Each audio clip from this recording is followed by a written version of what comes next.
There's a scene in an episode of one of the seasons of the American TV show Blue Bloods where Frank Reagan, the patriarch of the Reagan family, tells one of his sons, I think it's the youngest, I think his name is Jamie, but I can't remember, but tells his youngest son that if he was going to a, have a choice to pick an apartment or a car, to get a car. And the rationale was that if he's ever homeless, he's all his stuff can fit into the car and he can just find a parking spot, pay for the parking spot, and just live in his car.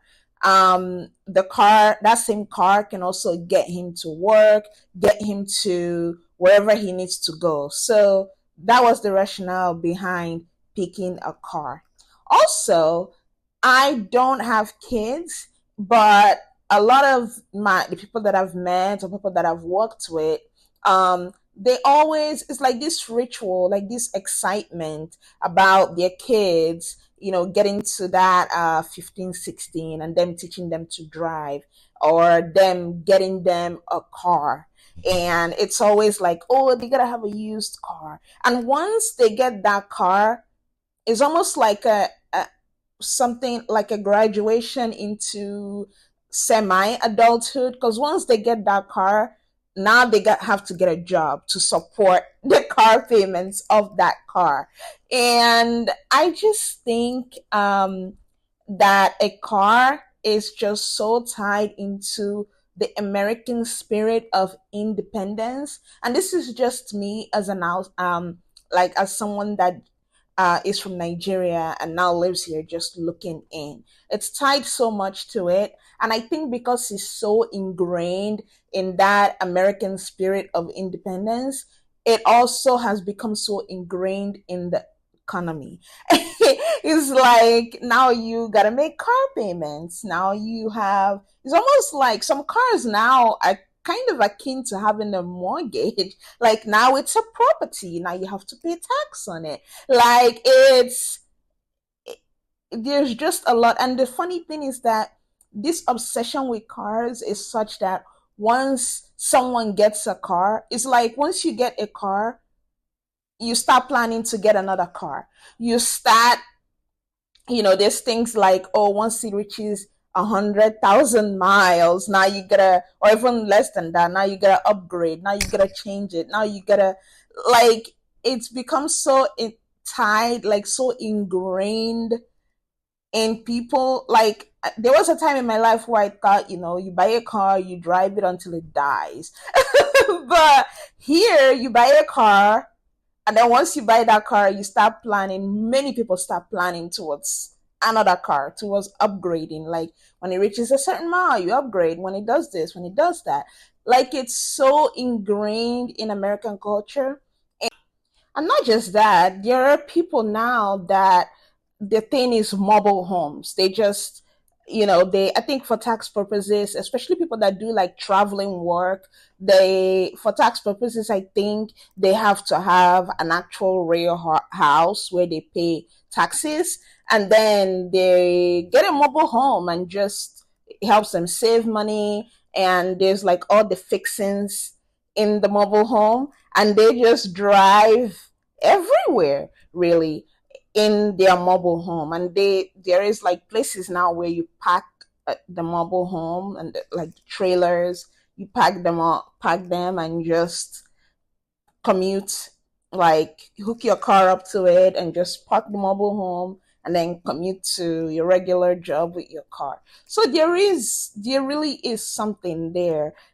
I didn't start driving until 2019. And even after I started driving, like it took me a little bit to get comfortable with the highway. There was a time where I had the GPS on my phone, like the maps, trying to avoid highways and avoid tolls. And that was how I navigated work and other engagements until I slowly got comfortable with highways. And it's so funny, like the time that I actually got really comfortable with highways was when I had to do a big move and I fitted everything into my car and I just drove 7 hours. I was so proud of myself, guys.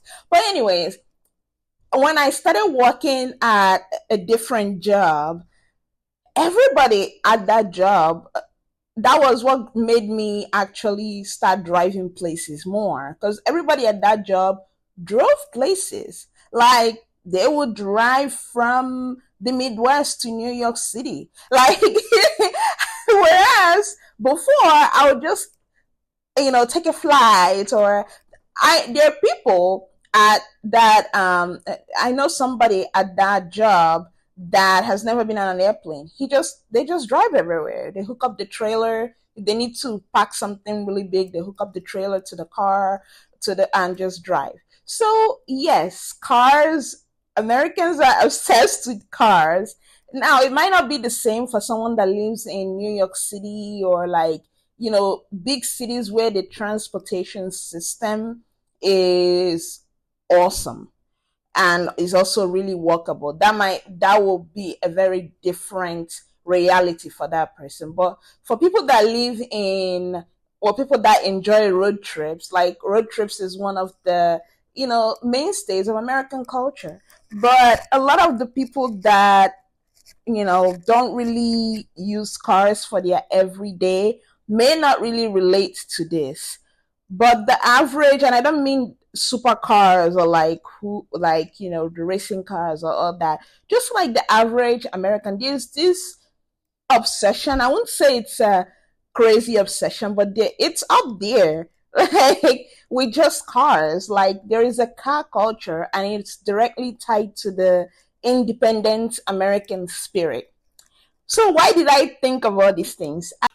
So St. Louis Art Museum, aka SLAM, has this exhibition going called In Search of America: Photography and the Road Trip. And it runs until October 15th. So you can go see it. I went and I saw it, and I wore this. I didn't even think about it, but I wore this when I went and saw it. So I decided to wear it again for this video. But it was just so interesting. It was a lot of black and white photographs that were taken, around, I think about like around the 1900s. But it was about, like some were from foreigners that came to America. They were commissioned to come to America and do a road trip and take like pictures and just like the landscape and things like that. But it wasn't just that. Like there were big pictures of him, like the Ford Motor factories. Actually, sidebar here. One time at work, we got into this discussion because I was talking to some friends, and I was asking, why is it that a lot of police cars are Ford cars, like Ford Motors? Well, I guess it's because it's like that big American, the American pride, like pride and big, like they are American, so have our police force be a lot of Ford Motors. But I've also noticed that like when like cops are undercover, there's like a different kind of car, and then there's also like like a big some cars now, police cars that are Dodge Chargers. So it's just some things that you notice. Now back to the slam exhibit. Anyways, so there were things about like the Ford Motor Factory. There were pictures about like the different areas of America. And then there was also things about, industrialization, race relations, road trip culture, roadside culture. All that was captured in the exhibit. And they even like put together like some road trip songs like online that you can go and listen to. So that exhibit was really well done. But it brought up a couple things for me where I started thinking that, oh my gosh, wow, the way, because you don't really think about it. You think about it as, oh, it's just me, I'm just a person. But you like start seeing the way car culture has shaped tourism, and not just tourism, like it has influenced the natural landscape. Like there were things that people couldn't get to by driving before, and now roads have been paved for people to get there. So all this, it's like us traveling, us driving, like the way it influences the natural landscape, the earth around us, and the way that also impacts us and just impacts a lot of things in the grand scheme of things. Anyways, make sure you go see that exhibit if you're ever in town or around that place, around St. Louis. Another thing is just seeing. Sometimes I wonder, how the world is gonna keep changing even after my lifetime. Like maybe we'll invent flying cars. And actually, I was in a conversation with someone a couple of weeks ago, and they were talking about Mount Everest and how it used to be, the strongest of the strongest, the people that made the trained for it or that used to climb it. And he was saying that now it's become, because we were talking about all the heaps of trash around that area, and he's like, yeah, this is not a new thing, it's just being reported more. But then he said something. He said now there are people that, because they got money, they just pay for a helicopter to helicopter them, or like a plane to fly them in at a certain point so they can hike it. And also there are other helpers in that area that help them carry their stuff and all that.